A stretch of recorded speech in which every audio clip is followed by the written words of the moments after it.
Thinking about self-publishing and don't know where to start? Join the Spa Girls each week for 30 minutes of honest advice, tips and resources. I'm Trudy J and I am here with Shah Barrett. Hi.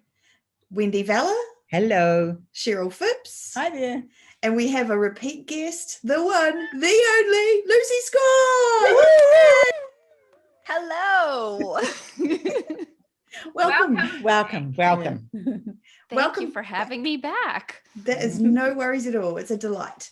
So we had you on about a year ago. We just decided. So we thought, well, why not? Let's get you back and see how you've been going. But first, before I allow you to speak, I'm going to read your bio so people know who you are.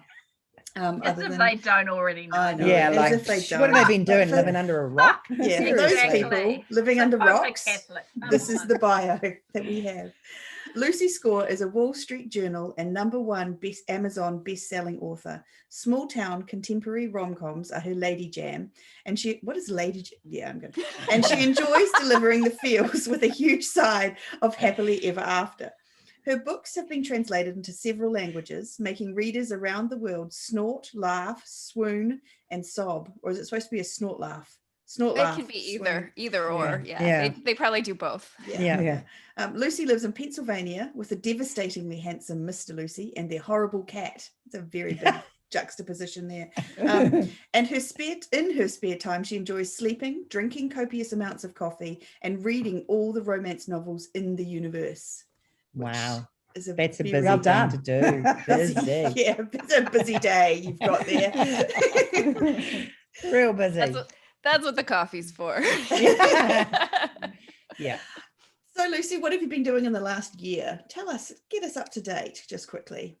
I have been doing the same thing over and over again every day. It has definitely felt very Groundhog's Day for me. But to be honest, that's kind of how the life of a writer goes if you're already working from home. Yeah. And, it just took away my socializing, which moved to things like Zoom. So, I just buckled down and wrote, and that's kind of it. Yeah. But with a great result too. Yeah. So thank you. So tell our listeners what just happened in the last 2 weeks. You tell us. Well, listeners, I'm so glad. I'm so glad you asked. I had a new release come out almost 2 weeks ago called Forever Never. And it was awesome. It was great. It was one of those books where the writing process is kind of a complete disaster.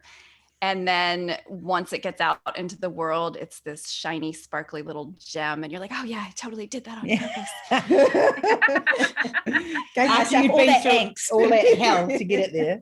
Yes, it was, you guys know I write long. I cannot write short or concisely, and it's just the bane of my existence. So, I'll sit down and I'll be like, okay, this book is going to be 120,000 words, and I'm like, that's pretty long, but yes, I'll overestimate 120,000 words. This one was 150,000 words. Wow! I know. I don't know what I was doing. Oh my gosh. But the characters just kind of like ran away from me on the page, and they were doing all these things that I hadn't planned on. And I loved them so much. I just kind of followed them. Mm-hmm. And so it ended up being this big small town romantic suspense, the kind of a second chance love story, opposites attract. I just threw all of my favorites in there. And I was a little nervous because it's, I write steamy romance, but this was like extra steamy. This was like molten lava steamy. And in the editing, I did not tone it down because when I was rereading, I was like, no, I still like this. So we put it out there, and it has been sitting in the top 5 on Amazon since it came out. So I'm really, really excited. And I hit #1 in Australia, which was really Yay! Well done. It's amazing. Thank you. Huge. So and it was #2 for a while. Got up to #2. It was #2 for almost 2 straight weeks here in the US. That is so good. I've got it on my Kindle ready to read. Oh boy, I can't wait. I'm glad I'm going home. Yeah. So what we'd love to talk to you about today, Lucy, is so that we created this cool little tagline, the 3 R's, and one of them is the release strategy. So we'd love to talk about what you do when you release a book. The next one is reader groups, because you have the world's most awesome reader group. And the last one is relationships. So you've done a little bit of collaboration and other things around relationships that we'd love to talk to you about. So I'm going to rock us into the launch strategy topic. I'm ready. You're ready. Okay. So Bryce. just out of curiosity, was there something different that you did for this release than others, or is it you have a set thing that you do for every release? I think for every standalone, we go a little bit bigger with our ad spend because the standalones generally draw a bigger audience than my series releases. So my last release was The Mistletoe Kisser in December. That was a Christmas book in my small town rom-com series, Blue Moon. So that one was, that was number 8 in a series. And it was adorable and fun. It was a great launch, but that was for my existing readers. I wasn't really going to be bringing in a ton of new readers that way. So with Forever Never, we go bigger with the ads. We do more ads. So I like to write. I like to write, guys. Surprise. I like to do all the promotional copy myself. So as I'm writing the book, I really try to start pulling lines that I think will be fun teasers, scenes that I think will be fun to share on social media or when the audiobook comes out, things like that. And then I kind of use all of that information and I'll build a series of like at least the content, sometimes the pictures, before I turn it over to marketing guy Rick. So we definitely went bigger with the ads this time because we were expecting to bring in more new to me readers. The big thing for me is always my newsletter. And what's fun is every launch, my newsletter has never been bigger than it is at that launch. So right now my newsletter is massive, and it's just really exciting to hit send on that newsletter and wait and see what happens. It is so exciting and also nerve-wracking and crazy, but that's what being an author is, I guess. So the newsletter is really, really important. And that only costs me what the newsletter service costs. How often do you send that in the build up to it? I send an email every week, which is kind of crazy. And I don't know why so many people are still not unsubscribing because your newsletters are amazing. Awesome. But just like my books, they're so long. But they're great. But they're also on brand. They are aren't they? Yeah. I do ramble a lot, and I do have a lot to say on a bunch of topics that nobody is really going to care about. So it's definitely on brand. So every week, I usually don't reveal too much about the books leading up to it. I don't reveal the blurb, the title, or the cover until about 2 weeks out, usually. Wow. And that's just, I don't know, that's just a procedure that kind of fits well, because I think with romance, especially with how many people are receiving so many other romance novelists emails and they're in reader groups and everything, it's so easy for them to get oversaturated or start confusing one book with another, if I feel like if I start talking about a book like 3 months out, they're going to think that book came out. That's what I do when I see a reader who's like, hey, 6-month pre-order. And when it launches, I'm like, hasn't this book been out forever? So I think I just kind of tailor my launch strategy to fit people like me who don't pay enough attention to what's going on. So we really compress the excitement period. So the ARCs will go out on the same day that my newsletter, or that the cover reveal and blurb, all of that goes out. So the ARC team is very excited to get this book, and then everybody else is really excited to see the blurbs and the covers and start speculating about what the book's going to be about. So that's part of the launch strategy, and that we don't vary from very often. I did a surprise release once, and I didn't like that, but we really kind of stick to 2 weeks out. This is everything.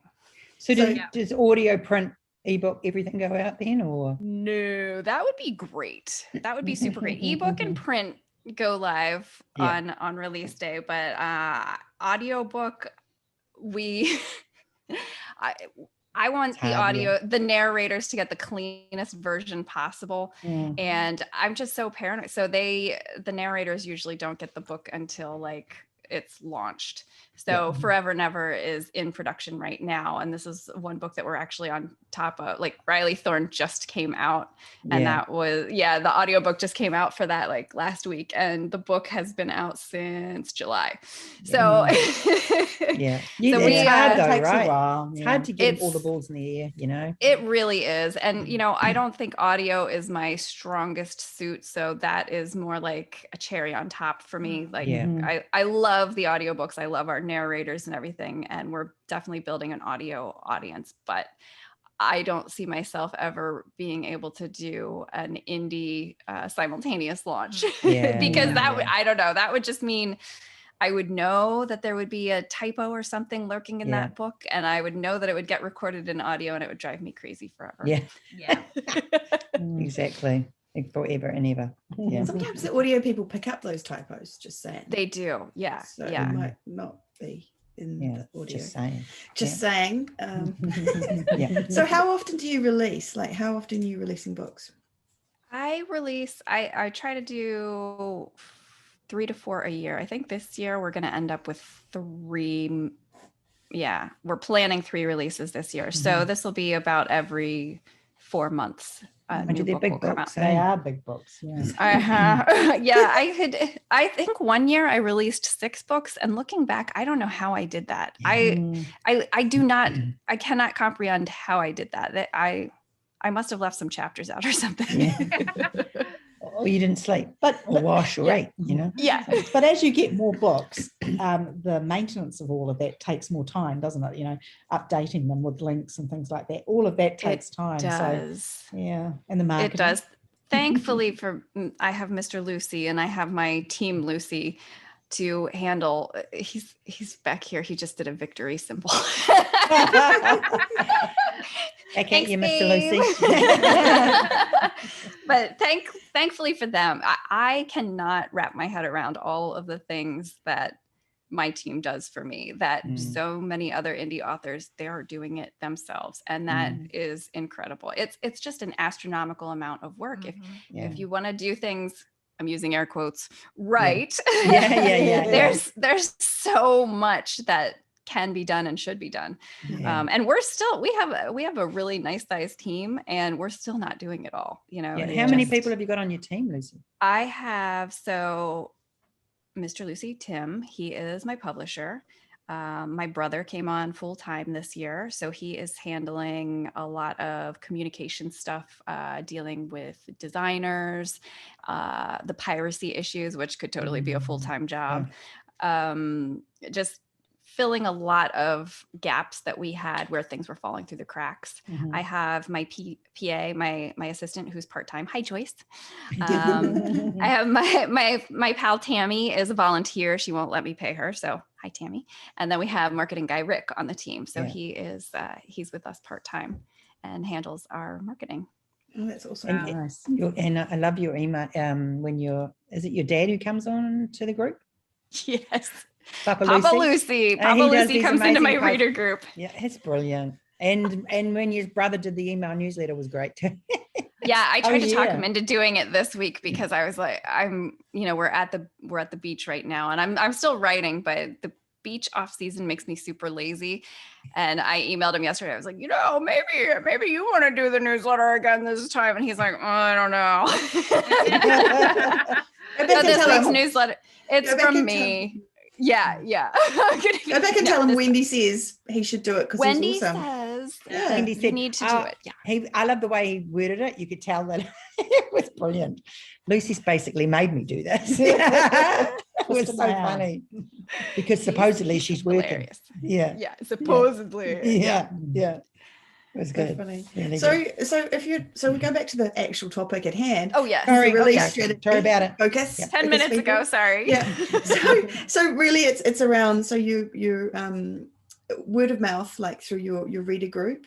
So you launch it to them. Do you you create a sort of a buzz around this is the exclusive launch into the reader group and the newsletter, or is it just here it is? Or leading up to it, especially as I'm writing the book, I will drop little nuggets in the group. I will tell my group more than pretty much anybody else what I'm working on. And I don't go too far because there's a lot of readers who really hate spoilers, and some of them are more spoiler sensitive. So being like, there's a hero and a heroine, they're like, no, don't tell me anymore.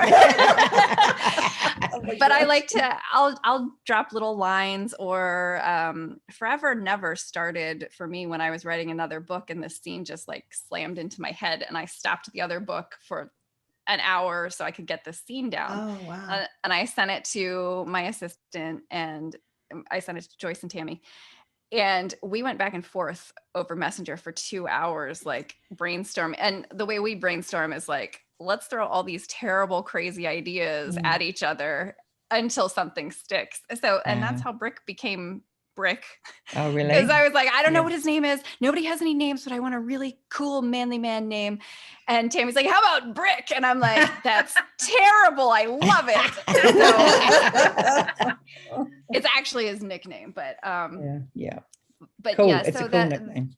I was reading the blurb and it was like Brick and Remy, and I was like, wow, those are unusual names. Brick and Remington Honeysuckle.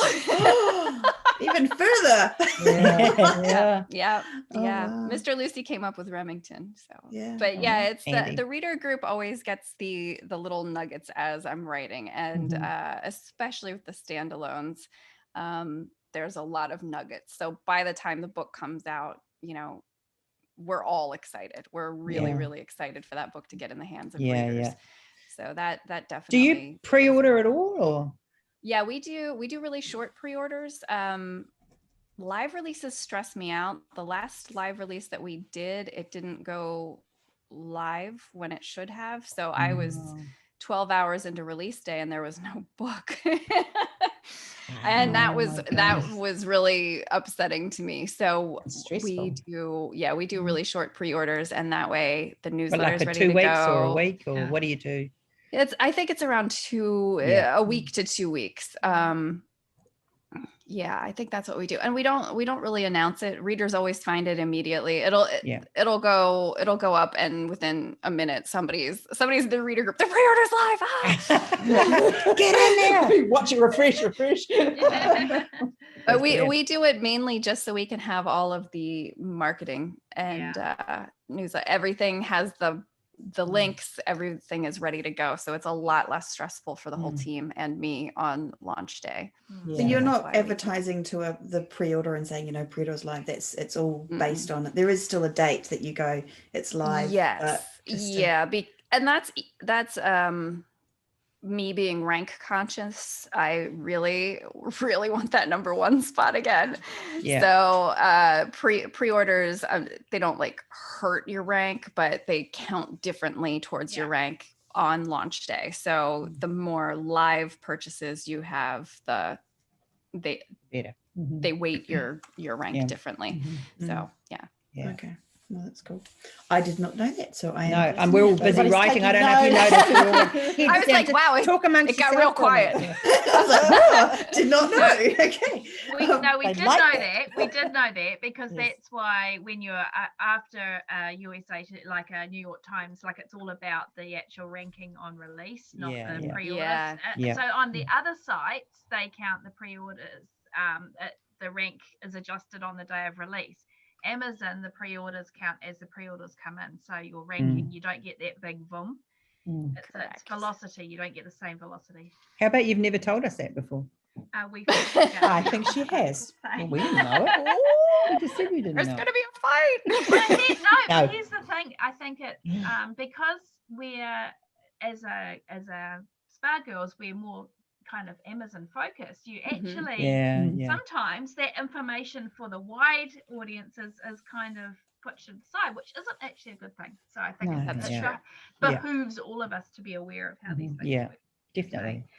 Lucy, are you still exclusive to Amazon, or are you wide? I am. I'm still exclusive. All my books are in Kindle Unlimited right now, but I did one new thing this year. I signed a deal with a traditional publisher for 2 books. So that the first one will come out in 2022 with Grand Central Publishing. Nice. Wow. Yeah. Excellent. So that'll Congratulations. build a new audience, and hopefully they'll transition across to. Yes, that's what I'm hoping for. I'm interested to see how it goes, and I've been in talks with the editor there, and I really like her.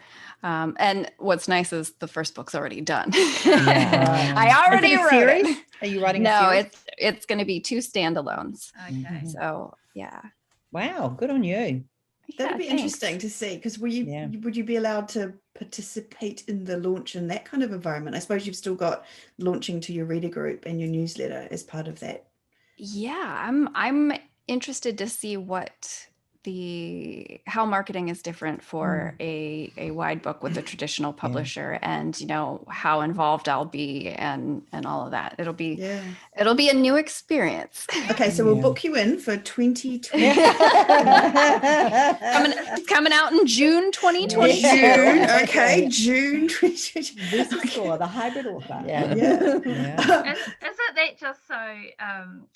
Doesn't that just show the difference though? Like, we're talking 2022 mid-year for a traditional book. Like, it's just hard to wrap your head around the time still. It's so different, because I wrote that book last summer. I had an agent approach me and ask if I'd be interested in working with some traditional publishers, and I talked to the team about it, and we decided to give it a shot. And he's like, well, okay, well, write a book for me and I'll pitch it. And I was like, oh, okay. I got to do some work now. So I squeezed a book in between my indie launches, like writing a book in between these indie launches. And then just sitting on it for basically 2 years is really weird to me. Yeah, that's right. When you could be making the money off it. I know. It's so strange. It'd be fascinating to see how it goes though. You better do well, book. With your marketing, is it Facebook and Amazon mainly advertising that you work with? Right now it's mostly Facebook.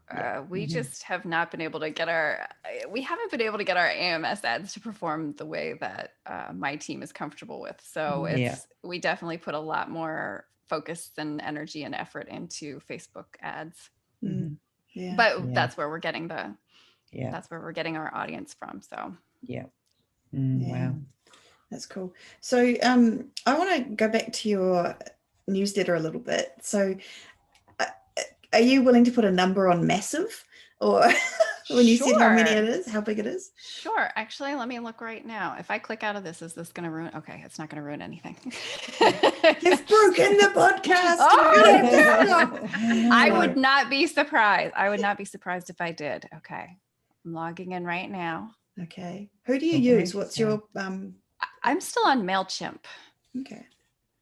That's interesting. We've been with them since the beginning, and at this point it's just easier to stay. And I don't, I'm not really, that's bigger than I thought.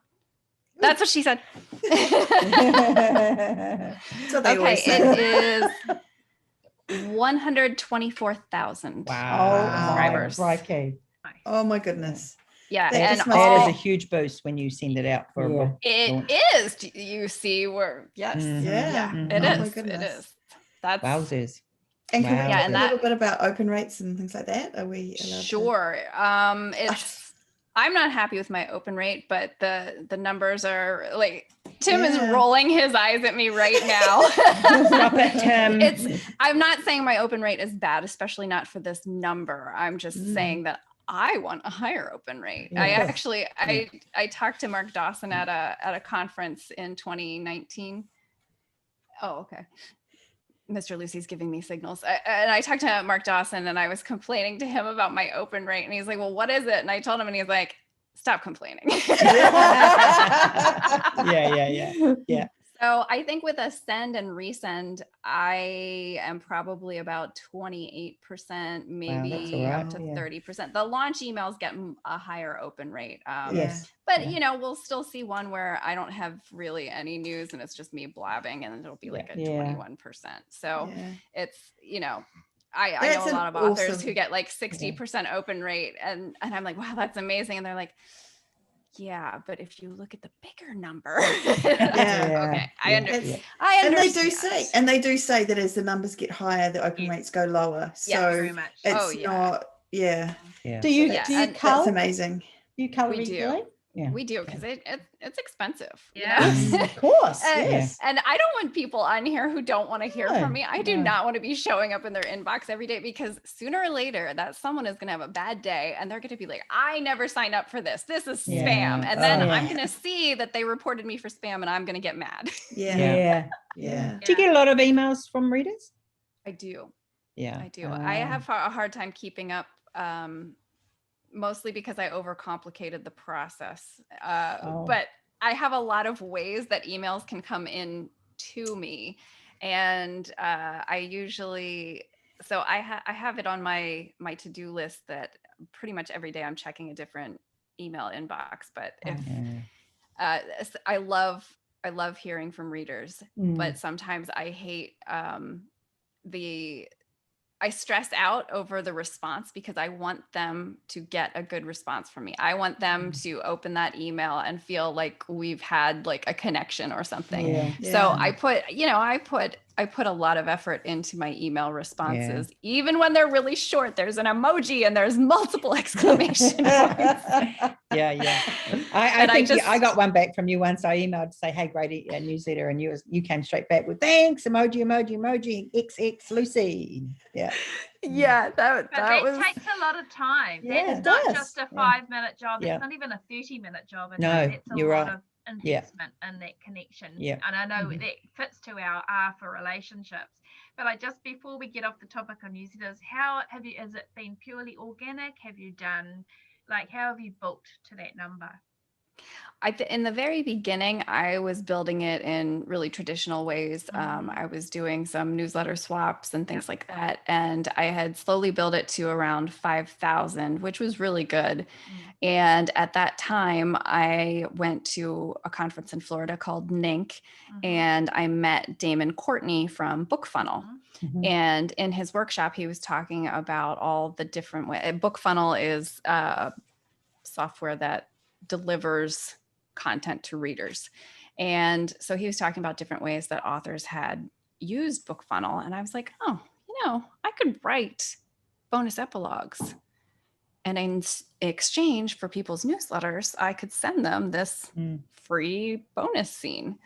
So that's what I started doing. A lot of readers were doing free reader magnets, which, they would write a novella and give it away for free. And obviously I can't write a novella. So and I didn't want people who were looking for something free on my list. I wanted people who had read one of my books and loved it so much that they wanted more on my list. So that's why I focused on the bonus epilogues. And the first one that I remember that we did, Worst Best Man, I love that book. It was so funny. It was just this wild and crazy rom-com, and I couldn't stop writing about them. So I had the perfect bonus epilogue for them. And that book did really well for us. And we went from 5,000 subscribers to 30,000 subscribers with just that book. Wow. Nice. That's amazing. That's impressive. Awesome. Yeah. It's crazy pants. I didn't want to say it, but yes, it's crazy pants. I think it's down to writing, compelling writing. It's down to you, Lucy, that one. Kudos to you. Thank you. Thank you. That's awesome. So I'd like to talk a little bit about the content that you're putting in there. So you, what they're long, and and I'm using your own words here, but you said they were rambly. So I don't want to, these are the newsletters, I'm not saying not the epilogues, just to clarify. So no, I'm not talking about the epilogues. I'm talking about the newsletter. The newsletter, So can you just tell us about what the kind of content that you're putting in the newsletter? Why, like almost 30% open rate with that many people is actually really impressive. So what are you doing to create that kind of a interest? I think, honestly, I think I owe the pandemic for this one, because when, the last time we talked, things were very bleak. There was a lot of uncertainty in the world, and all of the news that I was seeing was pretty bad and pretty negative. And I am somebody where I can't just have a steady diet of all the bad things that are happening. I can't just consume all that negativity and tra la la la la go write my romantic comedies. Yeah. So I would have to go and start seeking out good news. I am a sucker for, military homecomings. That's where my story Pretend Your Mind came from. I love the neighbors helping neighbors stories.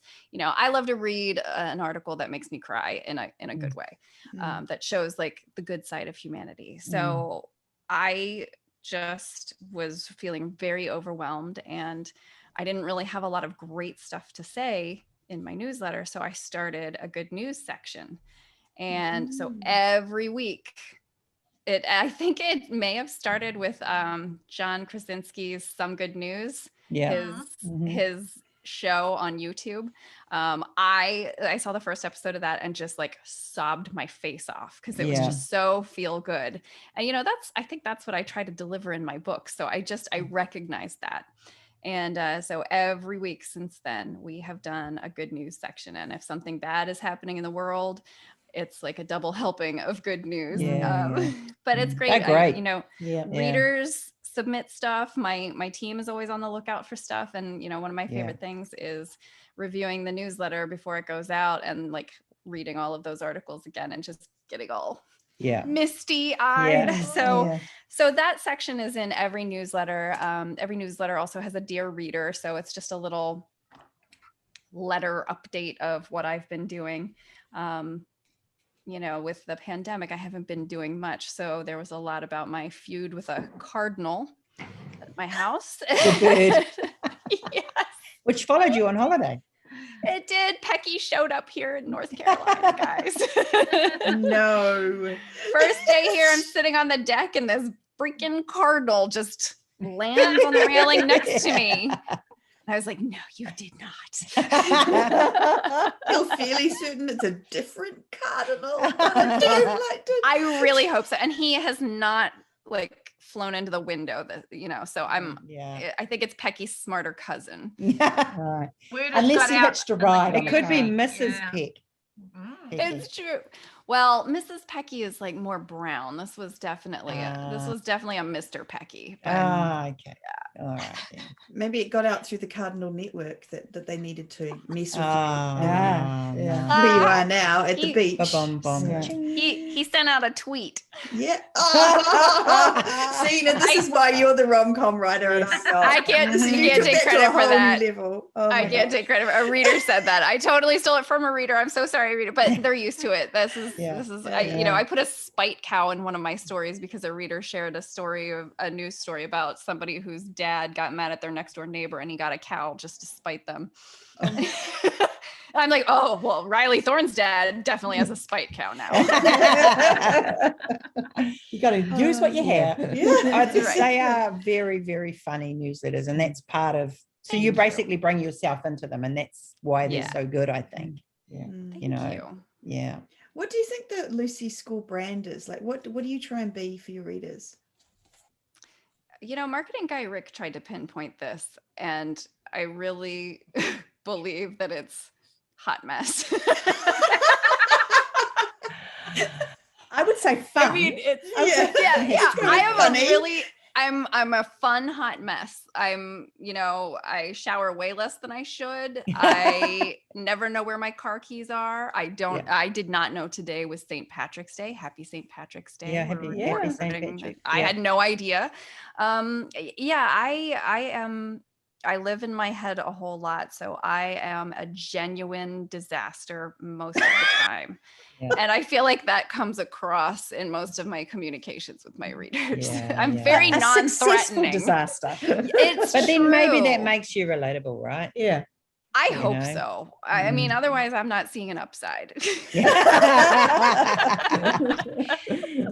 Clearly, your Mr. Lucy actually does the organizational side of things. He does. He keeps me on track. He's definitely the logical, present, emotionally stable one of us. Yeah. Brilliant. But he can't write the books, right? He cannot write the books. No. Yeah. Cool. It's a good partnership, I suspect. It is. It definitely works. I mean, that's the thing with working with your significant other. It's good that we're doing completely opposite things. Yeah. Complementing. Amen to that. Yeah. So let's talk a little. I'm going to go swing back round to your Facebook group soon, but this is all about being all over the place, which seems to be a theme. Yeah, on brand. Brand. Let's talk a little bit about that. So you've got one of the topics we want to talk about was collaboration, and you did they've done books in collaboration with other authors, and you're working with your husband. So let's talk a bit about how. Okay, let's talk about the books first. So collaborating with other authors, how did that go for you? What kind of advice have you got for other people looking to do the same thing? So this is the R part, right? I mean, the third R, relationships. This is the pirate episode. I wrote it down. R. So I worked with Claire Kingsley. We did a series together called Bootleg Springs, because we had a lot of crossover readers, and we both really enjoyed writing small town romances. And she was my first real author friend in the community, so it was a lot of fun. And she let me be as control freaky as I wanted to be. So it wasn't like, I wasn't writing a chapter and then handing it over to her and she was writing a chapter. It was, we decided in advance, okay, these are the books that we're going to write. These are the characters. We called dibs on which characters. We figured out the order of, alternating releases. We figured out. So you wrote one book and she wrote the other? Is that how it worked? Yeah. Yep. Yeah. So, and then we just beta read for each other to make sure that our characters stayed, stayed consistent. Wow. Yeah, so it worked out really well for me, because I don't think that I could just write a chapter and hand it over to somebody else. Like I need to see the story through. And Claire, in our partnership, Claire was very good at being organized. So that was the calming force there. So we did that collaboration. That was 6 books. And then we worked with our friends Catherine Nolan and Pippa Grant. And the 4 of us wrote the Blue Water Billionaires series, which we did in a similar way. Each one of us took a character and wrote that character's book. And the spin on that was they're all female billionaires, because Pippa got mad one day and was complaining in our group. She's like, I'm so tired. Why do men get to have all the money? This is I'm going to write a female billionaire. And I'm like, I am going to do that too with you. I said, I'm going to hold you to it. And if you don't, then I'm going to do it. And she's like, well, okay, maybe we can write this together. So the 4 of us planned that out. I think it was almost like 18 months in advance, because that's how far out our editorial calendars were. And we were just trying to get all our ducks in a row. And we launched 2 weeks apart. So it was like, and all 4 authors were promoting all 4 launches. So it was really hectic, but it was really fun. Yeah. So what advice would you have for working with other people like that? I would definitely say, try to lay as much groundwork in the beginning as possible. I was very lucky. My friends are very dedicated to their crafts and their schedules. So we were never in a situation where somebody was like, oh yeah, I was supposed to write this book for you, but I didn't. It was, we all took it really seriously. So that, that was first thing you have to focus on. Find somebody who's going to take it as seriously as you.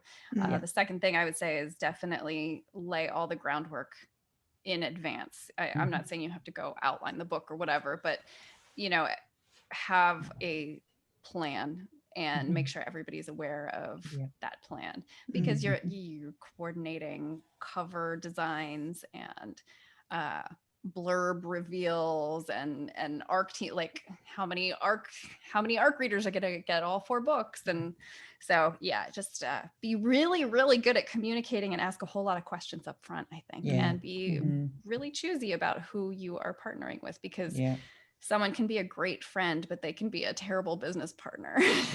Yeah. And it has to be fair when you're doing the marketing as well, doesn't it? Yes. I mean, you all have to play a part in that. Yeah. Exactly. Yeah, no, those are all very, very good pieces of advice. I think Thank you. Awesome. Yes, I approve. I give you the Triple J stamp of approval. So, has anyone else got anything on collaboration? I have a quick question. Do you feel like gut feel? I don't need numbers, but just a gut feel. Do you think it was your existing audience that kind of were the main readers, or do you think it really did bring new people into Lucy's world? I think the collaborations definitely brought new people into me. There are so many readers out there who fall in love with a particular author and they haven't met that author's friends yet.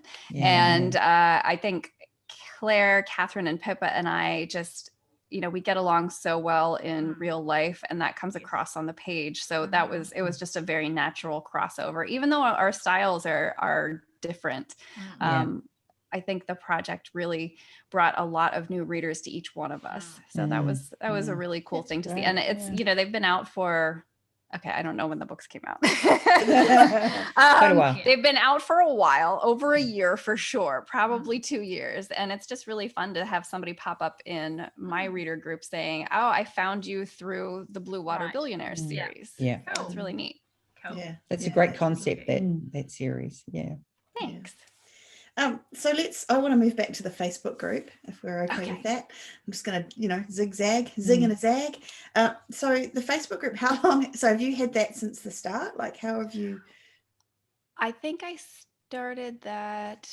You know what? I'm not sure what year I started that. Do you remember when I started Binge Readers, Mr. Lucy? Okay, he made a face. I did not have it at the beginning of my career.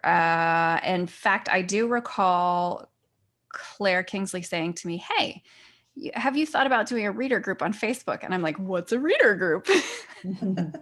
So I did start it. I want to say, I know that we started it on Cinco de Mayo, which is hilarious because I love tacos and it was totally accidental, and just the whole group is more about tacos than books, I think. Yeah, it is. Yeah. But so I know it was Cinco de Mayo. Yeah.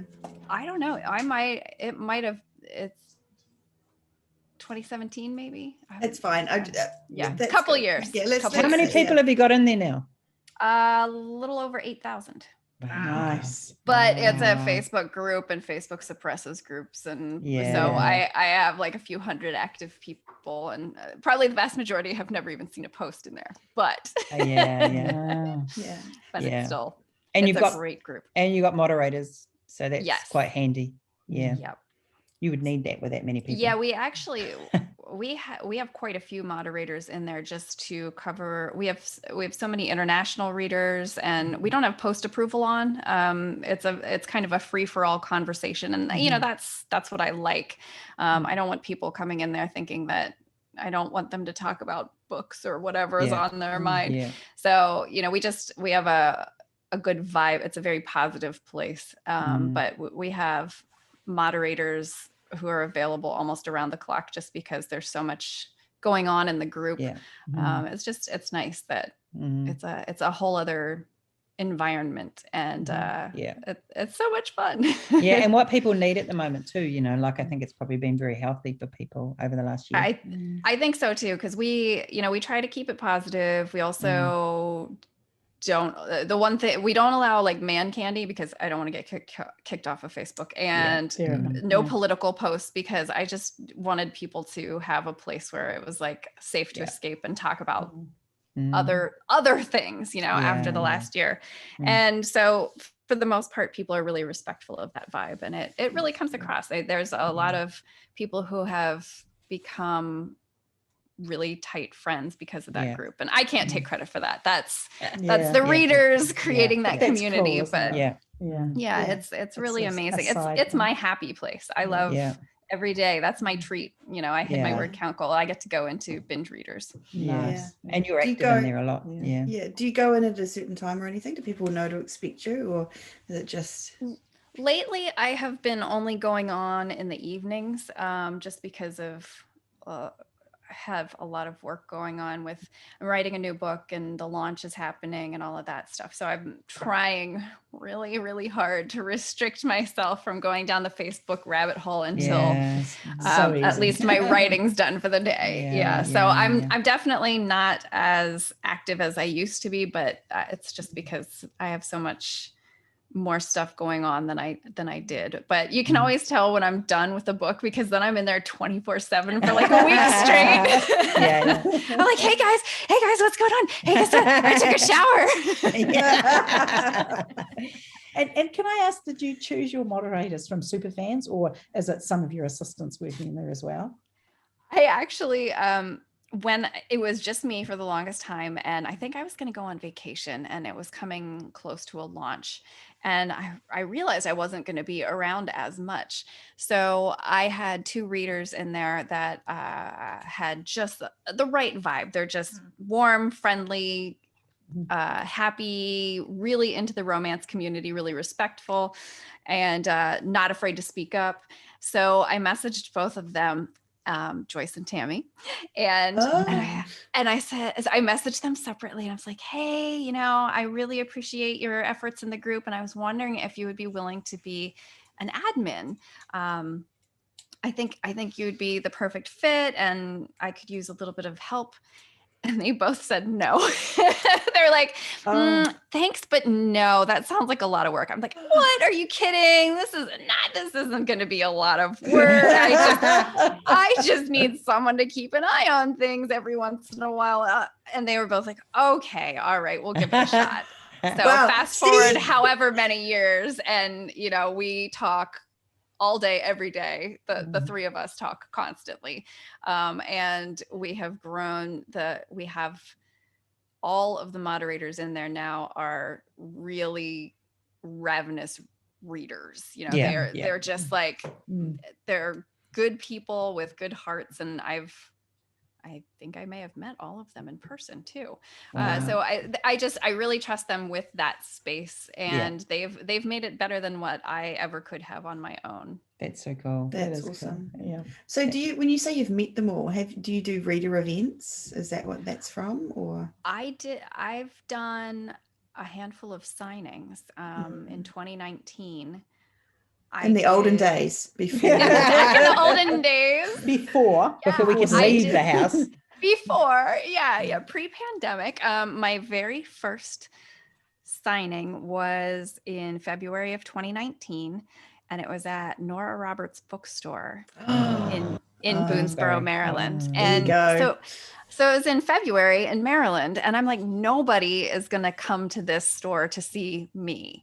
So I just kind of like threw it out to the reader group, and because I was excited. Nora Roberts is my hero, and I couldn't believe that I was going to be signing and she was going to be signing. I was like, oh my gosh, dream come true. I was like, I don't care if any readers show up. I'm just going to like stare creepily at Nora Roberts as she signs books. I mean, I just want to put my arm around Nora.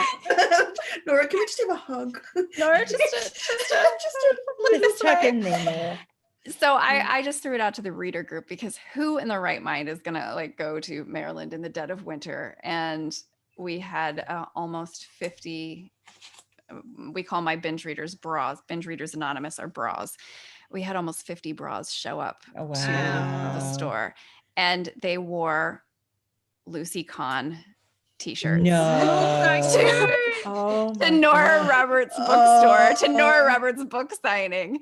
And it was the most fun. And yeah, that's very cool. Nora was lovely. Her publicist, Laura, was lovely. The bookstore was wonderful. They treated my readers so well. And Nora was joking that she wasn't going to take any pictures with the readers unless they took their Lucy Kahn shirts off. It was hilarious. I swear she was joking. I promise. But it was amazing. And so after the signing, my admin Tammy arranged for dinner for all of the bras. So we had like a private room in a restaurant, and we just got to like hang out and table hop. And I mean, it felt like a wedding reception. It was So amazing. Cool. Awesome. It was right after my birthday. They got me a cake. It was the best thing ever.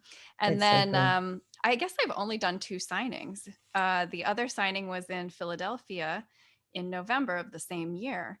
And that was wild. So I got to meet a bunch of other readers so there. cool. And that was a bigger signing. So there were several authors there, and it was a really neat experience, really well organized. I'm on the schedule to go back there this November.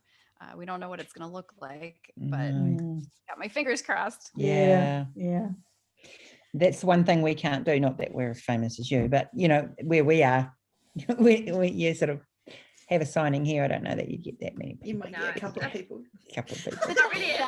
It's a cultural thing too, I think, and it's just not a. We just don't do that. No, but I mean, to be fair, basically what you've done is gone from playing football to going to the Super Bowl final with that Robert signing. Yeah. You know? So when you say you've only done 2, you've won the Super Bowl. Yeah, already. I mean, that's kind of downhill from here. Right? Like maybe no more signings. I didn't want to say I'm done. I'm retiring. I mean, it's like Nora Roberts, man. I hope you got that photo on the wall. I do. I have, you know what? I didn't frame that one. I should. I have a really cute one of her, me, and Mr. Lucy. And that's all right. And it's adorable. She's looking at Mr. Lucy, not me, but I can't blame her. Yeah, I need to frame that one. I do. I have a framed picture of the line for Claire Kingsley and I shared a table at Indies Invade. And I have a picture framed in my office of the line for our table because it was so long, and Claire leaned over and she's like, is this our line? And I looked up because I mean, we're literally just focused on the people right in front of us for hours. And I looked up, I'm like, no, I think that's just people standing around talking. And it wasn't. They were in line for, I was like, no, that can't be right. They're in line for someone else. That's not us. They've got confused, clearly. Like, I think they don't know whose line they're in. That's awesome. That's brilliant. Because you're I mean, I think this is a theme where I feel like it's a theme. Maybe it's just me learning stuff at the moment, but you're really reader focused and you're really amazing in terms of your connections that you build with readers. And I feel like is that something you've done consciously, or is it just who you are, or what? Yeah. Can you talk a bit about that? I think it's a little bit of both. I think it's also what attracted me to read and write romance. I mean, everything is about relationships, you know, everything in life. The most important things you have in life are your relationships with the people you care about or the people you don't care about, you know. It all comes down to relationships. And I think I just feel that very deeply. And when I'm writing a book, I focus so much on these 2 people getting to know and accept each other. And I think that has also carried over into real life because everybody has a story, you know, every single person that you meet has a story, and they matter. And I think and as a writer, I'm just very naturally nosy and curious. So I'm always, you never know where that next book idea is going to come from. I want to know your story. I want to know how you met your husband, or, you know, why you named your son this, or, you know, I want to know all of that. That's a writer thing, isn't it? Your story becomes my story. Yeah. Exactly. Thanks. I'll just not write that down. Yeah. I'll just change the name. Yeah.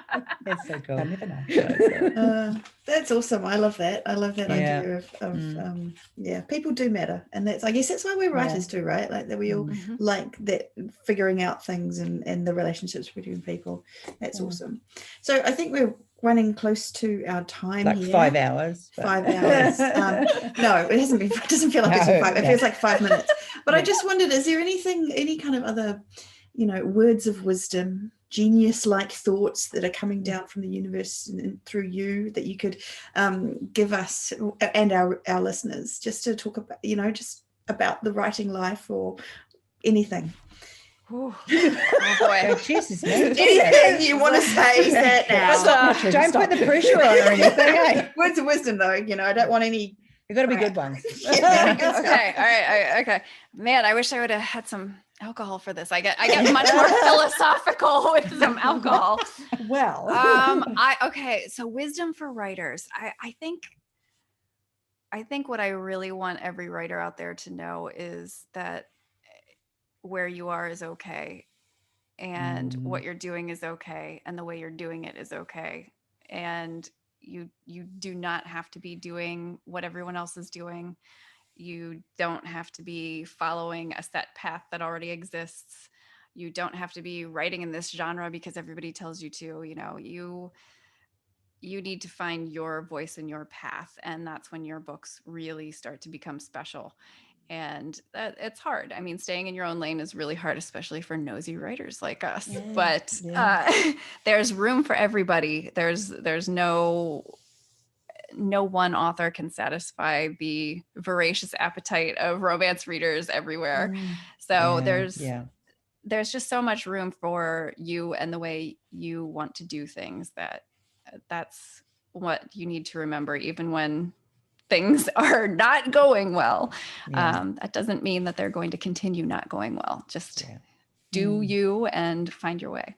Wow. Chills. Awesome advice. You are just a little ray of sunshine. I just want to thank you. Can you move to New Zealand, please? Yeah. I would love to. Yes. Okay. Mr. Lucy and I will move to New Zealand. Yeah. Awesome. Excellent. You can be the 5th honorary spa girl. How about that? Nice.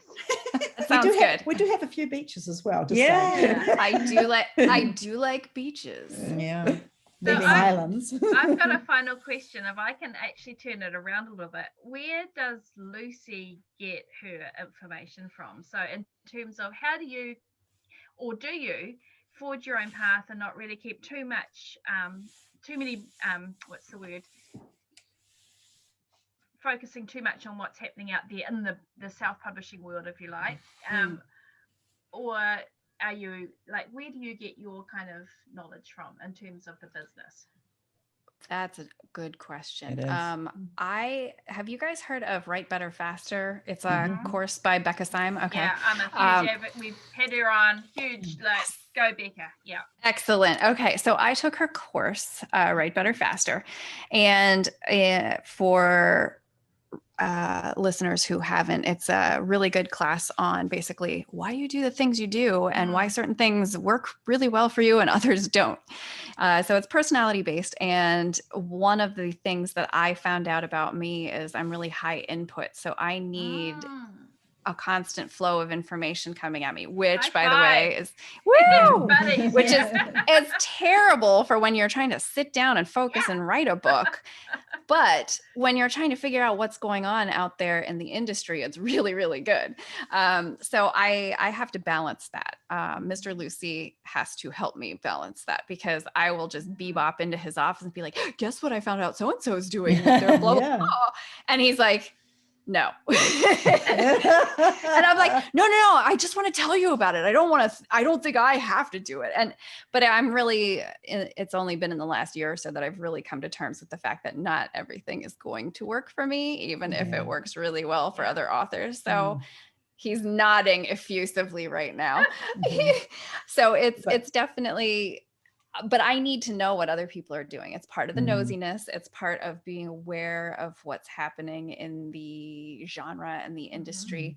But I now know that when I'm holding something up to try it on, I know what my natural strengths are, and I can let things go easier. Like TikTok, I don't know what TikTok is, and I don't think I'm going to be able to learn. I heard it's great, but I just don't think that I don't think I have the mental capacity for TikTok. So, you know, I won't be on TikTok. No. but you know, there's a lot of authors who are doing these adorable videos on it. And it's just, I can't be one, you know, I can't be one of them doing that. So it's really nice to be aware, but also be able to let go of the things that aren't going to serve you. I'm still learning. I think we all are there. We all are until the day we die. We're still we get all these amazing guests on with all these ideas. So after a podcast, we're like, I'm going to do that now. Mind blown. I I love that. See, you all probably are high input. Yeah. Maybe. Maybe not all of us. I think that's the beauty of that is I think the wisdom that boils down to is know thyself and actually be able to apply that filter on what works for you and also what feeds your creative spirit as well. You know. Yes. Oh, I totally agree. Yeah. So, okay. I think those things are really difficult to figure out when you're really new in this industry so you're going to go down rabbit holes. You're going to make poor choices. Yeah. But that's how we learn, you know, it's okay. Learn by mistakes. Yeah. Well, that's awesome. So just one final quick question. What's next? What's coming up for Lucy Score? I am currently writing Riley Thorne 2. I know I went off the rails last year and I have had this idea for a number of years and I finally committed to it. I was like, I'm going to write this. And I was very excited about this book. It's a reluctant psychic and her private investigator boyfriend. And there's a murder. Her next door neighbor is murdered. And I was really excited about this book. And it's a little weird and quirky even for me. So it was one of those ones where I wasn't sure how readers were going to feel about it. And they loved it. And I was so excited because I had already outlined 2 more books. So I'm writing Riley Thorne number 2 right now for a summer release. And I'm really excited. It's going really well. Awesome. Well done, you're prolific. Thank you. So awesome. So I think that might be us. We might have to wrap up. Unfortunately, we could keep chatting for hours, but we won't. We could. We managed to control ourselves. Yeah. So where is the best place to find you if someone wants to come stalk you in a nice way? Clearly. You can find me at my website, lucyscore.com, or I'm on Facebook. I think it's Lucy Score Writes as my author page, or hop into Binge Readers Anonymous if you're nice and you don't mind taco memes. Yeah, there's a lot of those. They're great. Yeah. I recommend that you check out Lucy. Highly recommend. Yeah, that's awesome. And sign up for my newsletter. Oh yeah, clearly because you need more people. Right. So I'm about to do another culling. I need to replace them. But make sure those you numbers. you click and you open. Just saying. Yes, I would appreciate the opening. Awesome. And where can we be found? Well, we would like a similar thing. Come along and sign up to our newsletter at spargirlspodcast.com, and we promise you a weekly dose of treats and goodies. Not as witty, probably, nor as long as Lucy's. Yeah. Exactly. But we're out there as well. Yeah. Awesome. Thank you. So thank you all for listening to another episode of the Spa Girls podcast. We are so happy that you came along for another episode, and we will see you again next week. Bye. Thank you, Lucy. Bye. Bye. And thank you, Lucy. Bye.